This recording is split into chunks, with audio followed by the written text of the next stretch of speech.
अगर जल भी पान कर रहे हो, नाम जप करते हुए करो, तुम्हारी बुद्धि को शुद्ध करेगा। एक एक कवल भोजन पा रहे हो, राधा राधा राधा, वो आध्यात्मिक बल प्रकट करेगा, विचार पवित्र करेगा, आचरण शुद्ध करेगा। नाम लेकर के बैठिए, नाम लेकर के चलिए, नाम लेकर के सोइए। जब लग श्वास है तब तक नाम जप करो। देखो, हरि नाम जैसा, भगवान नाम जैसा कोई मित्र नहीं है, ऐसा बड़े बड़े संतों ने अनुभव किया है। क्यों नाम जप नहीं हो पा रहा? कामी मति विष्ठल सदा चले चाल विपरीत, सील नहीं सहजो कहे नैनन माही अनीति। गंदे नेत्र, जिधर देखे वो पापाचरण की वृत्ति देखता रहता है। वाणी गंदी, दूसरे की निंदा चुगली पाप करना। मति गंदी, काम बहुत ही गंदा मलिन स्वभाव बन गया है। जिधर देखो, मंदिर जाओ, संत के समीप जाओ, बहुत सावधान। बड़ा बढ़िया सौभाग्य मिला है। बिना भगवान की कृपा के संयोग नहीं बनता। जैसे आप बैठे सुन, उस समय आप वो वस्तु ग्रहण करो जो कहीं नहीं मिल सकती, सत्संग। उस समय भी आपकी दृष्टि मलिन जा रही। कामी मति विष्टल सदा, एक तरफ रबड़ी रख दो, एक तरफ विष्ठा पड़ा है, तो शूकर विष्ठा की तरफ दौड़ेगा। हम लोगों की बुद्धि शूकर की तरह हो गई, मलमूत्र के शरीरों के भोगने की तरफ भाग रही। कौन सा इसमें परम सुख है? अरे इसी से हटने के लिए तो भगवान ने अवसर दिया, मानव देह, सत्संग दिया, शास्त्र स्वाध्याय, भगवत भाव में डूबने का अवसर। फिर भी वही गति। सदा रहे चित भंग ही, हृदय स्थिरता नाही। ऐसे लोगों का बड़ा चित्त चंचल होता है, हृदय स्थिर नहीं होता है। क्या करें?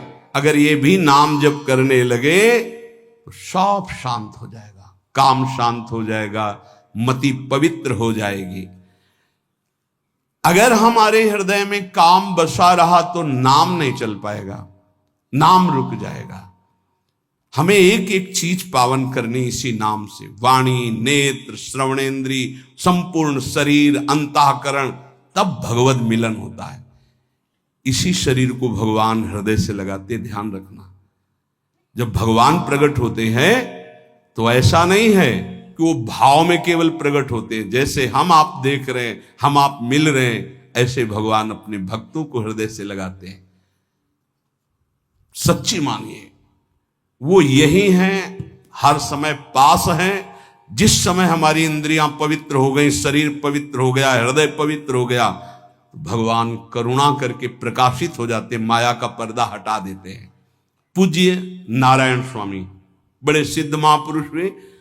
वो कह रहे हैं कि नाम कैसे आपका निरंतर चलेगा। इसके लिए जिस वाणी से नाम जप कर रहे हो, यदि झूठ बोलोगे, अरे आश्चर्य होता है, झूठ बोल करके तुम सोच रहे हो हम संभाल लेंगे।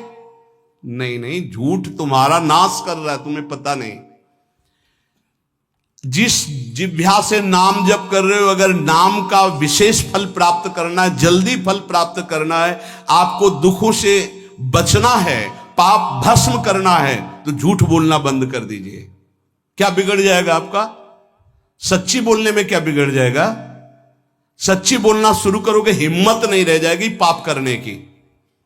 ये जो पाप करने की तुम्हारी हिम्मत पड़ रही, झूठ बोलने के कारण पड़ रही। नहीं, असत्य संपातक पुंजा, सबसे बड़ा पाप झूठ बोलना। उससे क्या होता है? हर चीज हम छुपाना चाहते हैं। किससे? उस सर्वज्ञ परमात्मा से, गुरुदेव से। नहीं, झूठ नहीं। नाम इसीलिए नहीं चल पा रहा। थोड़ी दिन नाम चलाएंगे, छूट जाएगा, क्योंकि आप झूठ बोलते हैं, पापाचरण करते हैं।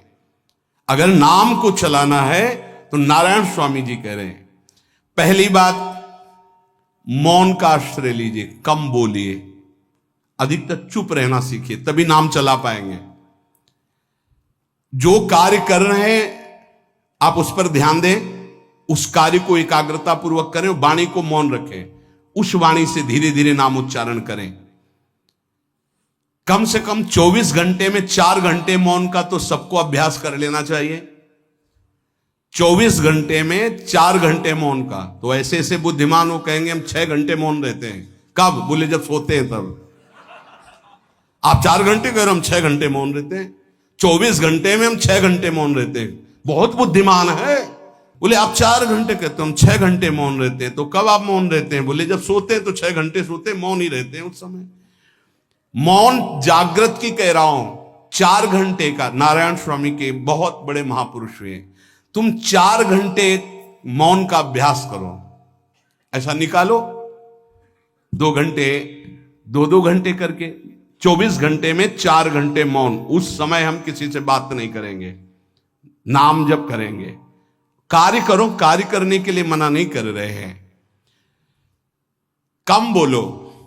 आजकल लोग अपनी जीवनी शक्ति को बोलने के द्वारा बहुत नष्ट कर रहे हैं। व्यर्थ की बातें करते रहते हैं। 4 आदमी चल रहे हो, आप पीछे चलिएगा, सुनते, बेमतलब की बातें। नाम जप नहीं होगा, वो डिलीट नहीं होंगी, वैसे ही बनी रहेंगी। अगले जन्म के लिए तैयार हो रहा है। इसलिए नाम यदि सिद्ध करना है, नाम का फल लेना है, नाम का आनंद लेना है, तो वृथा भाषण बंद करो, बेकार की बात बंद करो। जितना कम बोलने से काम चल जाए उतना। सामने वाले को बोलने दीजिए, आप बीच में नाम चल रहा है जी, नाम चल रहा है। जब कोई आवश्यक बात हुई, पवित्र शब्द बोल दिया, नहीं चुपचाप सुनो। उसको लग रहा है कि आप संभाषण करो, मान लो रिश्तेदार है, नातेदार है, मित्र। अब आप व्यवहार में हैं, आप सीधे ये तो नहीं कह सकते हमसे बात मत करो, नहीं, हाँ बात कीजिए, लेकिन आप कम बोलिए, उसको बोलने दीजिए, आप नाम जप कीजिए। जरूरत भर बात कीजिए। बात में भगवान की चर्चा हो तो कोई बात नहीं, अगर प्रपंच की चर्चा है तो बचने की कोशिश कीजिए।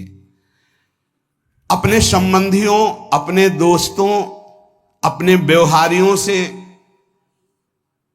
व्यवहार, दोस्ती, संबंध शिथिल कीजिए, तभी नाम में प्रीति होगी। अगर ये कि अब हमारे दोस्त आ गए हैं तो फिर वो दोस्त छूट जाएगा नाम, अब बातें शुरू हो गई प्रपंच की। धन्य है ऐसी बुद्धि जो प्रियजनों से भी संभाषण केवल भगवत वाक्यों का, अन्यथा नहीं। इसीलिए इस मार्ग को वर्ण करना बहुत कठिन है। एक ऐसा तुम्हारा निवास स्थान होना चाहिए अलग, जिसमें अपने रिश्तेदार, नातेदार, व्यवहारियों का प्रवेश ना हो। आपकी शैया अलग होनी चाहिए। अगर नाम जापक नाम सिद्ध करना चाहता है, नाम का फल लेना चाहता है, नाम निरंतर चलाना चाहता है, तो जिस आसन पर आप बैठते हैं उसी में प्रपंची, विषयी, संसारिक वृत्ति वाले बैठेंगे तो भजन की वृत्ति नहीं बन पाएगी। एक ऐसा, वैसे होते हैं घरों में बैठने वालों का अलग, लेकिन साधन कक्ष अलग होना चाहिए अपना। किसी का यदि प्रवेश ना हो तो आप देखेंगे कि आपके साधन के परमाणु आपको वहां बैठते ही तत्काल विक्षेप रहित करके भजन में लगा देंगे। अगर घर में ऐसा कुछ ना हो तो एक आसन अपना अकेला रखिए, जिस पर आप शयन करें वो आसन केवल आपका ही होना चाहिए। अगर वो सार्वजनिक बैठने के लिए ही है, ऐसी व्यवस्था नहीं, तो आसन समेट कर अपना अलग रख दीजिए और दूसरे आसनों पर बैठा लिए। फिर वो आसन हटाकर जब आप शयन करें तो आपका आसन होना चाहिए। इसका बहुत बड़ा प्रभाव पड़ेगा। कोई भी ऐसा दृश्य या पुस्तक ना पढ़ें जो वासनात्मक हो और प्रभु के नाम से आपको विमुख कर दे। अखबार आदि, समाचार आदि, ये हमारे चिंतन को नष्ट करते हैं। अगर नाम जप करना है, निरंतर नाम स्मृति बैठालनी है, एक घटना कई मिनट तक विक्षेप देती है। ऐसा हुआ, कैसे लोग हैं। अब उसमें तो समाचार ही हो रहे हैं, सैकड़ों बातें हो रही, पेपर है तो सैकड़ों बातें लिखी हैं, क्या क्या, अब वो सब दिमाग में भर गई। इतना व्यसन है किसी किसी को पेपर पढ़ने का, समाचार पत्र पढ़ने का, कि सुबह होते ही वो विरह में रहते हैं कि पेपर आ जाएगा। आया नहीं, मिला तो ऐसी एकाग्रता से पढ़ते हैं जैसे वेदांत चिंतन करने वाला वेदांत चिंतन। चश्मा लगा, चाय रखी, ठंडी हो रही, उससे मतलब बीच बीच में चाय और चश्मा से और पूरे दिमाग में वही। अब क्या करेगा, जो पढ़ा है उसका चिंतन बनेगा, वही बोला जाएगा। अब जहां चार मिले तो तुम्हें पता है, उत्तर प्रदेश में ये हुआ, मध्य प्रदेश में ये हुआ, चर्चा दिमाग। नाम जापक पूज्य श्री नारायण स्वामी कह रहे हैं, अखबार पढ़ना, दुनिया भर की प्रपंच की जिसमें बातें हैं, ऐसे समाचार, ऐसे टेलीविजन देखना, ये तुम्हारे हृदय में नाम नहीं चलने देंगे, तुम्हारी स्फुरणा को गंदी कर देंगे, बेकार का वक्त खराब होगा। इसलिए अगर आपको पढ़ना ही है तो धार्मिक ग्रंथों को पढ़िए, अपने इष्ट संबंधी ग्रंथों को पढ़िए नाम जपने के लिए। किसी को कभी वचन न दें। पांचवा, बहुत बहुत पॉइंट की बात करें, यदि आपने किसी को वचन दे दिया और पूरा नहीं किया तो भजन का फल वहां जाएगा, ध्यान रखना। यही हमसे सब त्रुटियां होती रहती है अपने लोगों से। जाओ आज से बाद वचन दे दिया, हम ऐसा नहीं करेंगे, नहीं करेंगे चाहे मर जाएं। और अपने लोग ऐसे फिसड्डी हैं कि शाम के वचन देते हैं और सुबह फिसल जाते हैं, 2-4 दिन बोलते बहुत चला फिर फिसल जाते हैं। बोले कसम से आज से ऐसा नहीं करेंगे। तो आप इसको खिलवाड़ न समझें, आपके सुकृत नष्ट हो रहे हैं, वासना आपके सुकृतों को नष्ट कर रही। दूसरा, जैसे आपने किसी से कहा कि मैं शाम के 5 बजे आ जाऊंगा, तो 5 बजने में 5 मिनट कम होने पर आपको पहुंच जाना चाहिए, 5 मिनट ओवर होने पर नहीं, उसके पहले ही आपको ऊपर। यह संतों के जीवन में देखा गया है। समय का बहुत बड़ा जीवन में अस्तित्व है। अगर आप किसी को समय दें, फिर उसमें प्रमाद स्थिति नहीं होनी चाहिए। 5 मिनट पहले पहुंचिए। समय दिया है किसी को तो 5 मिनट पहले उसको इंतजार ना करना पड़े।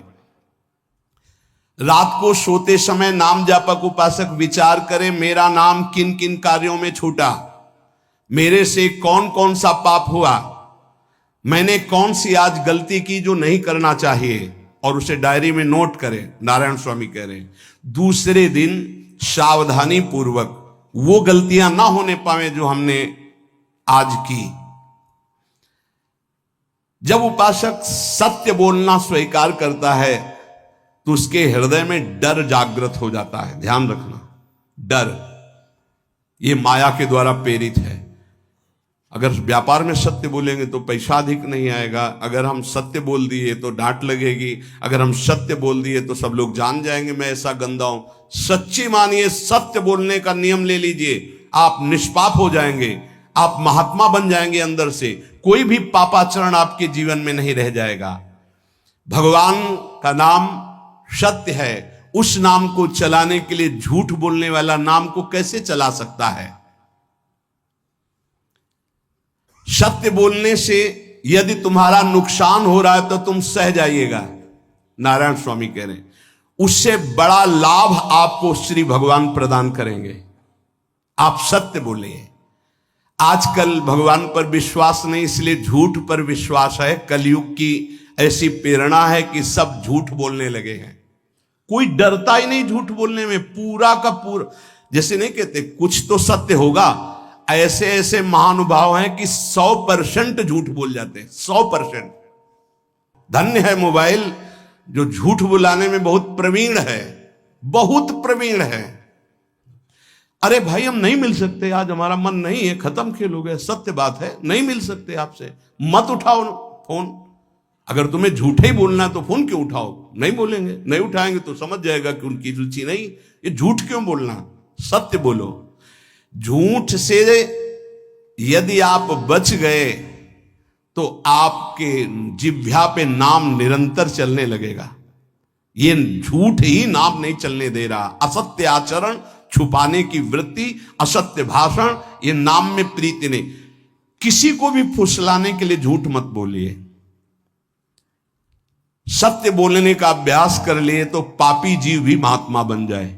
सत्य आवश्यक है।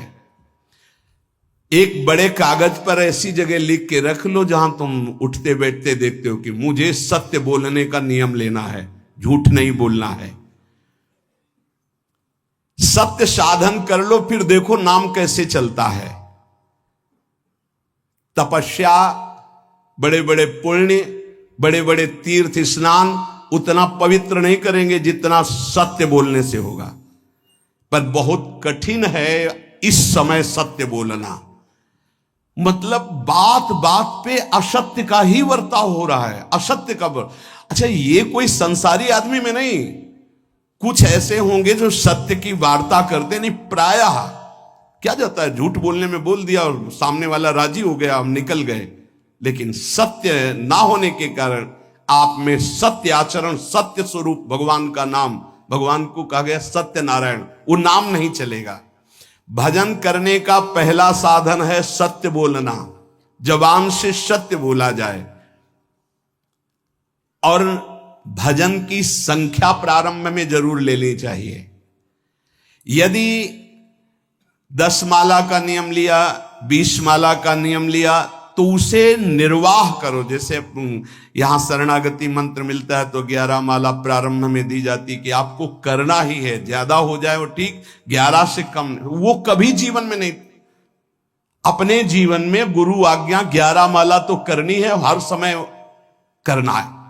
पर ये मन थोड़े दिन तो नियम में चलेगा, इसके बाद छोड़ देगा। दीक्षा तब लेनी चाहिए जब गुरु आज्ञा पे चलने की हिम्मत हो, नहीं तो ऐसे ही नाम जपो करो। और जब नियम मिल गया 11 माला, तो चाहे प्राण निकल जाए, हमको 11 माला पूरे करने, प्राण निकलने तक गुरु आज्ञा का पालन करना है। यदि आप नाम जप अधिक मात्रा में नहीं करेंगे तो जो आपको नाम मिला है उसका फल आपको अनुभव में नहीं आएगा। क्यों? क्योंकि नाम का हिस्सेदारी होती है, भजन की हिस्सेदारी होती है। जैसे किसी ने प्रणाम किया, वो भजन लिया। गृहस्थी को इसीलिए मना किया कि रास्ते में परिक्रमा मार्ग में हलवा पूड़ी ये सब बट रहा है, हाथ मत फैलाओ। वो दान कर रहा है, सुकृत कर रहा है, और कोई दूसरे ले विरक्ता दी।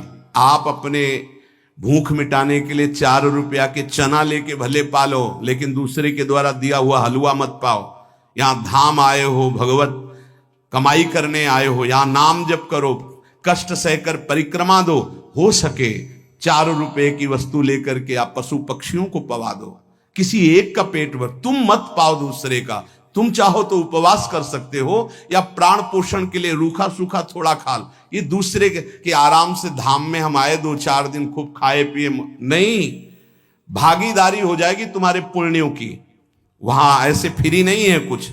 भजन का भागीदार राजा भी होता है, जिसके राज्य में रह रहे हैं। जो अन्न देता है वो भजन का, जो वस्त्र देता है वो भजन। इसीलिए गृहस्थ को कहीं कुछ भी स्वीकार नहीं करना चाहिए, ये बहुत ध्यान रखिए। अगर आप कहीं तीर्थ साधु आश्रम कहीं जाते हैं, कोशिश कीजिए कि किसी से सेवा ना ले, और अगर सेवा ले तो उसके अनुसार फिर अर्थ दे दे। अगर आपने वहां भोजन पाया, पान पाया, तो उसके अनुसार सोच ले कि अगर हम इतना खरीदते तो कितने का मिलता, वो दे दिया तो आपका भजन बच गया। कभी आपको कोई प्रणाम नमस्कार करे, तत्काल बराबर प्रणाम करो। किसी को अपना भजन का हिस्सेदारी नहीं, सबका मंगल हो। ये भजन जितना बढ़ेगा तो आपको भगवदाकार कर देगा। दिन रात 24 घंटे में 21,600 श्वास चलती है। 21,600 श्वास में 6 घंटा तो सोने के चले जाते, उसमें तो चेतना नहीं रहती। अब हमको अगर 21,600 नाम हमको जपने को मिल जाए तो हमारी हर श्वास सार्थक हो जाए। जो हम 5-6 घंटा सोते हैं उसमें जिनका अभ्यास है तो बात अलग है, नहीं तो वो व्यर्थ जाती है। तो हमें एक श्वास में कई नाम जपने का अभ्यास करना चाहिए, जिससे 200 माला फेरने पर ये 21,600 श्वासों की गणना पूरी होती है। अगर हम 200 माला का नियम ले तो इतना हो सकता है। तो हमें लगता है अगर हर समय माला नहीं ले सकते तो श्वास वाली माला बहुत अच्छी रहती है। श्वास में 4 बार खींचो, 4 बार नाम लेते हुए छोड़ो। दूसरा साधन, एक छोटी माला ले ले, जो आजकल तो काउंटर चला है। काउंटर में ज्यादा सुविधा संसार के क्रियाओं में रहने वालों को होती कि किया अपनी जेब में डाल लिया। तीसरा साधन, वो बहुत कठिन है। मन की वृत्ति से नाम जप करना, माला, श्वास और मन की वृत्ति, उसमें श्वास की भी गणना का ध्यान नहीं रहता, उसमें केवल चिंतन होता है, चल रहा है। पर ये आखिरी स्थिति होती, इसी के बाद वो परिपक्व अवस्था होता है। जिह्वा से धीरे धीरे नाम उच्चारण करते हुए ये पहला अभ्यास है। प्रारंभिक को एकदम मानसिक में नहीं पहुंचने की चेष्टा करनी चाहिए, 2-4 नाम के बाद मन प्रपंच में फंसा देगा। दूसरा अभ्यास कंठ से में, जैसे हम जिह्वा से राधा वल्लभ श्री राधा वल्लभ श्री राधा वल्लभ श्री, इसे वाचिक जप कहते हैं। मंत्र नहीं होगा, ऐसे नाम होगा, फिर उपांश ऐसे, फिर कंठ से चलता है, फिर हृदय से चलने लगता है, फिर नाभि से चलता है। जिसका नाभि से चलने लगता है उसका परावाणी के द्वारा भजन, वो सिद्ध पुरुष कहा जाता है। 4 वाणी, परा, पश्यंती, मध्यमा, वैखरी। वैखरी जो बोल रहे हैं, जो कंठ से, फिर हृदय से पश्यंती, परा नाभि से, मूलाधार केंद्र से लेकर के संपूर्ण ब्रह्मांड में इसमें नाम गूंज रहा है, वो सिद्ध पुरुष का होता है। पहला अभ्यास जिह्वा हिला करके शुरू करें, राधा राधा राधा राधा, फिर कंठ से। कभी हमारे सदगुरुदेव भगवान को देखना, अगर कोई आ गया और बातचीत का हुआ तो यहां से तत्काल चलता दिखाई देता है ना, कंठ ऐसे ऐसे हिलने लगता है कंठ। अगर शांत बैठे तो फिर नहीं दिखाई दे, अगर कोई है आसपास तो इतनी तीव्रता लगन होती कि कहीं छूट ना जाए नाम। कंठ से विशिष्ट अभ्यासी का, फिर हृदय से परिपक्व अभ्यासी का, और नाभि से सिद्ध महापुरुष का, परावाणी से चलता है।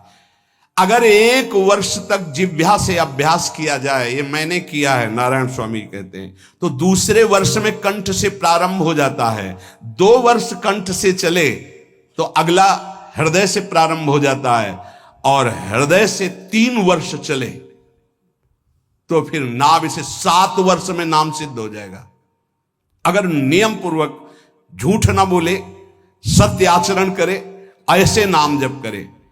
हम ये कहते हैं कि चलो थोड़ा धीमे ही सही, पर 12 वर्ष में तो आपको सिद्ध हो जाना चाहिए। 12 वर्ष, यहां बोले 30 वर्ष के, 50 वर्ष हो गए साधन करते हो, ज्यों कहते हो कोई परिवर्तन नहीं। इसका मतलब अंदर से नाम नहीं चलाया जा रहा, नाम में रुचि नहीं। 12 वर्ष में तो भगवत साक्षात्कार करके जागृत स्वप्न सुषुप्ति अवस्था पर विजय प्राप्त कर लेता है साधक। ऐसा ही स्वामी जी ने किया, नारायण नारायण नारायण नारायण नारायण, ऐसी सिद्धावस्था हो गई थी। एक टाट की लंगोटी, एक रस्सी कमर में, बस। बड़े ही उच्च कोट और बहुत बड़े अरब खरबपति घर के बालक थे। सारी सिद्धियां उसके पैरों में लौटने लगती हैं, जिसका नाभि से भजन प्रारंभ हो जाता है, परावाणी से। अजपा जाप उसे ही कहते हैं जो नाभि से होता है। अजपा जाप करने वाले उपासक में जो अजपा जाप करने की चाह रखते हैं, पहला भोजन पर ध्यान दे, सात्विक भोजन, पवित्र भोजन। भाई नाम का स्वाद नहीं मिला तो कुछ लोग जो है बहुत प्रसन्न होते हैं जब सांसारिक पदार्थ आता है। बड़ी कृपा श्री ठाकुर जी की रही है कि इस विषय पर जो है बहुत परिपक्व किया है। रोटी नहीं मिली, ये रबड़ी रसगुल्ला की तो बात जाने दो। गंगा का किनारा, गांव में जाना नहीं, जो आकाश वृत्ति से वो आ जाए वही। आप लोगों को तो रोटी तो मिल रही है। पहला नाम सिद्ध करने के लिए भोजन सात्विक और थोड़ा, अगर एक समय पाके निर्वाह कर लो तो अच्छा, नहीं तो 2 समय। 3 समय पाने का तो अधिकार ही नहीं साधक को। भगवान की बड़ी कृपा है, जब भूख थी तब था नहीं, और जब है तो भोजन नहीं पा सकते। वो बड़ा लीला बिहारी।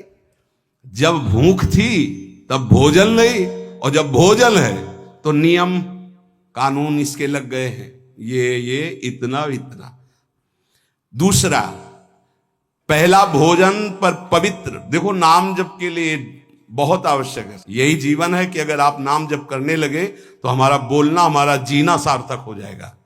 अगर नाम जप आपको करना है तो पवित्र भोजन होना चाहिए। 2 टाइम भोजन पाना है तो थोड़ा थोड़ा पाओ, पेट ना भरने पाए, ऐसा ना लगने की वजन बढ़ गया है। वजन बढ़ गया है तो भजन घट गया है, वजन घट गया है तो भजन बढ़ गया है।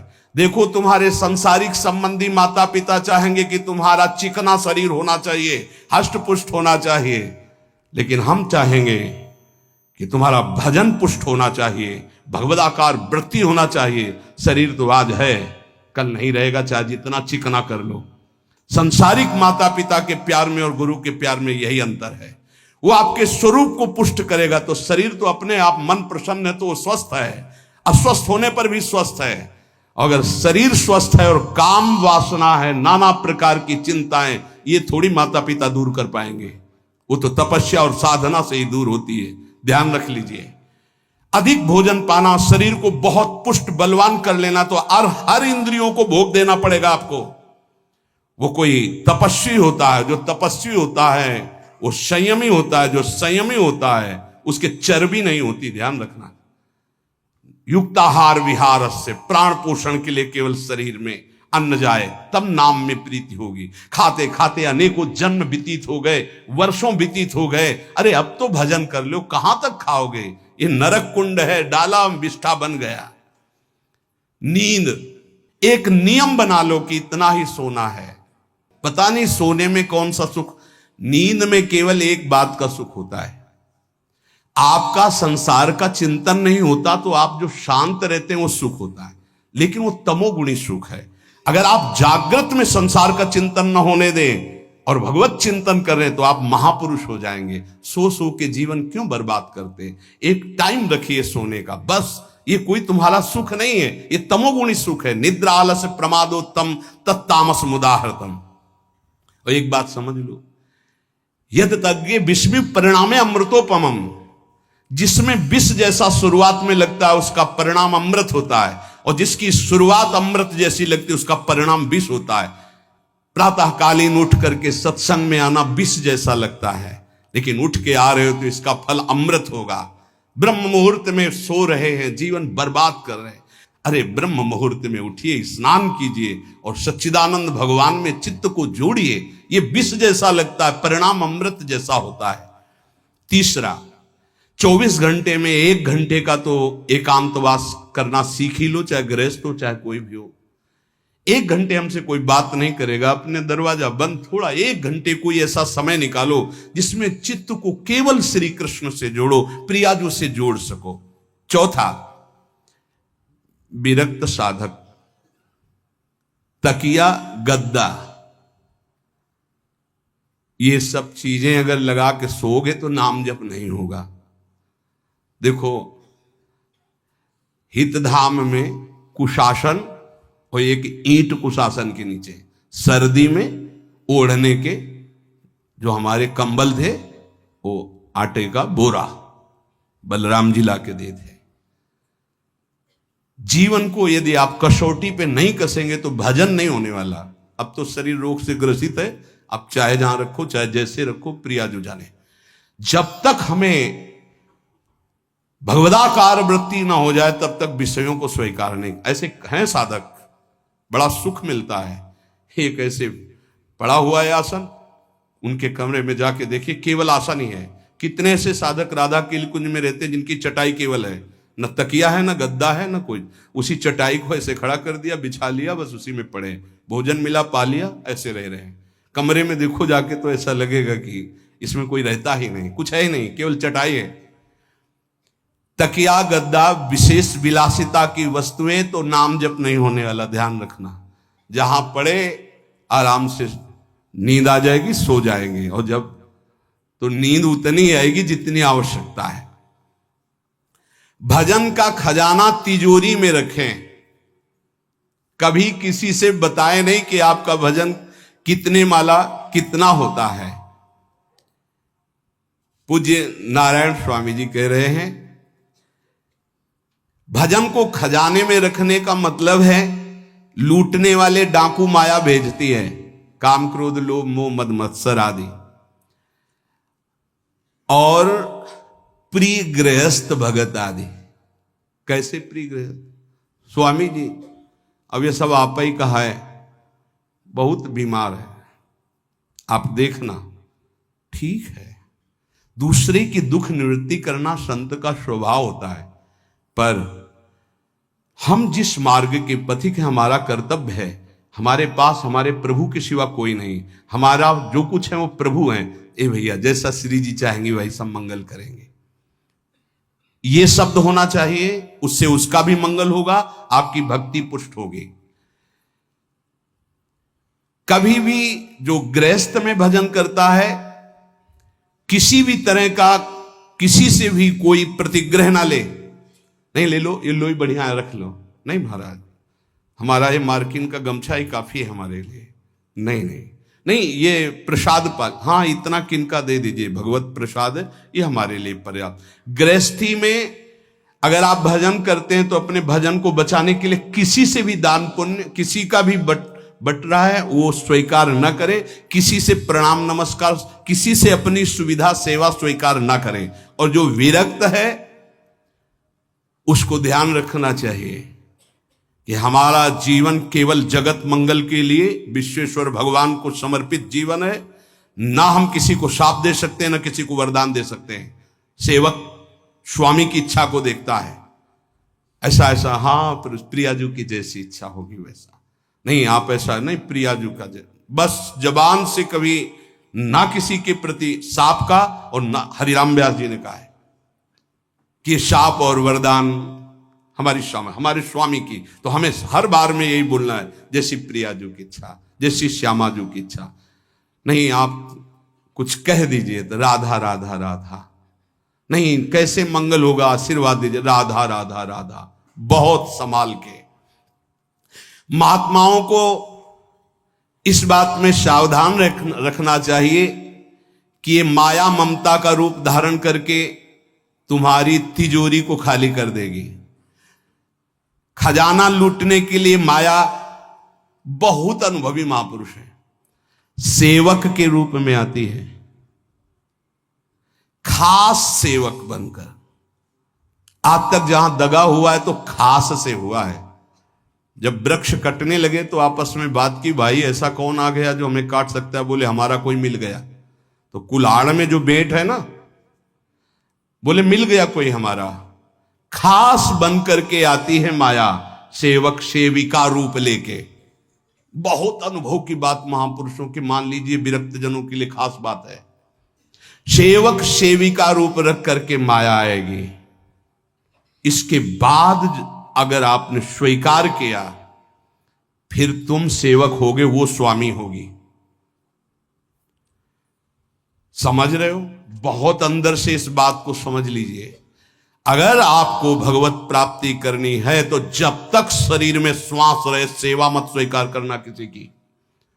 कपड़ा धुलाना, खाना पीना, भीख मांग के खाओ, भिक्षा अन्न, या आकाशवृत्ति से जियो, जैसे मना। ना कपड़ा धो पाओ तो उतने पहनो जितना धो पाओ। किसी को अपनी सेवा में प्रवेश मत होने दो। अपने शरीर की सेवा, अपने जीवन की सेवा जब तक श्वास है तब तक स्वयं करो, नहीं तो तब लग जोगी जगत गुरु, जब लग रहे निराश, जब आशा मन में भई, जब गुरु और जोगी दास। इसलिए होश में परमार्थ के पथिक को कभी किसी की सेवा नहीं लेनी चाहिए, कभी किसी को सेवक नहीं बनाना चाहिए। भगवत भाव से नेकी कर दरिया में डाल, उपदेश दे दिया, चल अपने मार्ग में। जीवन की ये बात हमारी अनुभव की मान लीजिए। अगर निर्विघ्न पंथ निर्वाह करना है तो कभी किसी को यहां सेवक न बनाया जाए।